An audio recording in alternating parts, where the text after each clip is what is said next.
अस्सलाम वालेकुम दोस्तों। कुरान आज मैं आपके साथ एक ऐसी सबक आमोज़ कहानी शेयर करने जा रहा हूँ जो हर नौजवान, हर वालिदैन और हर ख़ानदान के लिए तो एक खूबसूरत पैगाम रखती है। एक नौजवान था जो अपने वालिद की नसीहतों से बहुत तंग रहता था। उसके वालिद हर वक्त उसे समझाते रहते थे।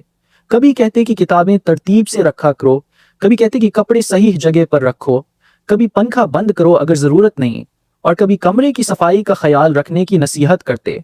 नौजवान को ये सब बातें सख्तियां महसूस होती थीं। वो सोचता था कि आखिर वालिद साहब हर वक्त क्यों टोकते रहते हैं, क्यों हर चीज़ में नज़्म व ज़ब्त चाहते हैं।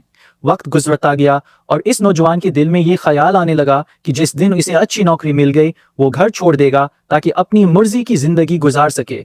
लेकिन इसे मालूम नहीं था कि वालिद की यही तरबियत एक दिन उसकी ज़िंदगी बदल देगी। नौजवान पढ़ाई मुकम्मल करने के बाद MBA कर चुका था। एक दिन इसके शहर में एक बड़ी मल्टीनेशनल कंपनी में असिस्टेंट मैनेजर की नौकरी का ऐलान हुआ। इसने भी दरख्वास्त दे दी, हालांकि इसके ग्रेड्स बहुत ज्यादा शानदार नहीं थे और उसे खुद भी उम्मीद कम थी। इंटरव्यू के दिन वो कंपनी पहुंचा। जैसे ही वो मरकजी गेट से अंदर दाखिल हुआ, उसने देखा कि लॉन के करीब पानी का एक नल खुला हुआ है और पानी ज़ाया हो रहा है। बाकी उम्मीदवार बगैर तवज्जो दिए आगे बढ़ गए, लेकिन उस नौजवान ने फौरन जाकर नल बंद कर दिया और पाइप एक तरफ कर दिया ताकि पानी मजीद ज़ाया ना हो। उसके बाद वो वेटिंग एरिया में जाकर बैठ गया। वहां मेज पर मैगजीन और किताबें बेतरतीब पड़ी थीं। उसने गैर शूरी तौर पर उन्हें तरतीब से रख दिया। फिर उसकी नजर सामने वॉशरूम पर पड़ी। दरवाजा खुला था और अंदर नल भी चल रहा था। वो उठा, नल बंद किया और वॉशरूम का दरवाजा भी बंद कर दिया। इसके बाद इंटरव्यू शुरू हुआ। बहुत से उम्मीदवार बड़े बड़े उदारों से आए हुए थे। उनकी शख्सियत भी मुतासिर कुन थी और उनकी तैयारी भी मजबूत लग रही थी। नौजवान ने भी अपनी पूरी कोशिश की, लेकिन उसे लगा कि शायद उसकी कारकर्दगी दूसरों जितनी अच्छी नहीं रही। कुछ देर बाद नताइज का मरहला आया। एक एक करके उम्मीदवार वापस भेजे जाने लगे। आखिर में सिर्फ चंद लोग बाकी रह गए। जब इस नौजवान को दोबारा अंदर बुलाया गया तो वो हैरान था। इंटरव्यू पैनल ने उससे कहा, तौलीमी लिहाज से कुछ उम्मीदवार आपसे बेहतर थे, कुछ की कारोबारी हिकमती अमली भी ज्यादा मजबूत थी, लेकिन हम आपको एक वीडियो दिखाना चाहते हैं। स्क्रीन पर वीडियो चलाई गई।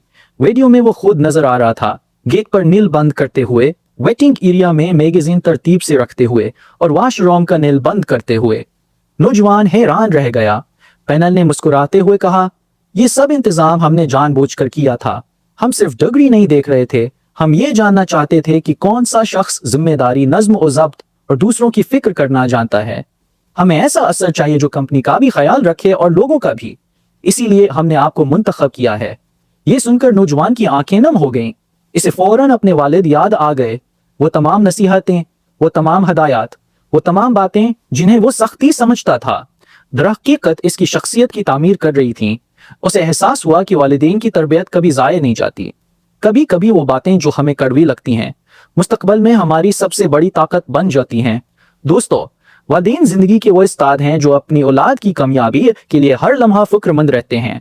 उनकी नसीहतों में मोहब्बत होती है, तजुर्बा होता है और जिंदगी का निचोड़ होता है। अगर आज वालिदैन आपको नज्म और ज़ब्त सिखा रहे हैं, वक्त की पाबंदी सिखा रहे हैं या जिम्मेदारी का एहसास दिला रहे हैं, तो यकीन रखें कि ये सब आपके बेहतर मुस्तकबल के लिए है। आइए आज हम अपने वालिदैन की कदर करें, उनकी दुआएं हासिल करें और उनकी इज्जत को अपनी जिंदगी का हिस्सा बनाएं। अल्लाह ताला हमारे वालिदैन को सलामत रखे, उन पर अपनी रहमतें नाजिल फरमाए और हमें उनका एहतराम करने और उनकी खिदमत करने की तौफीक अता फरमाए। आमीन वस्सलाम।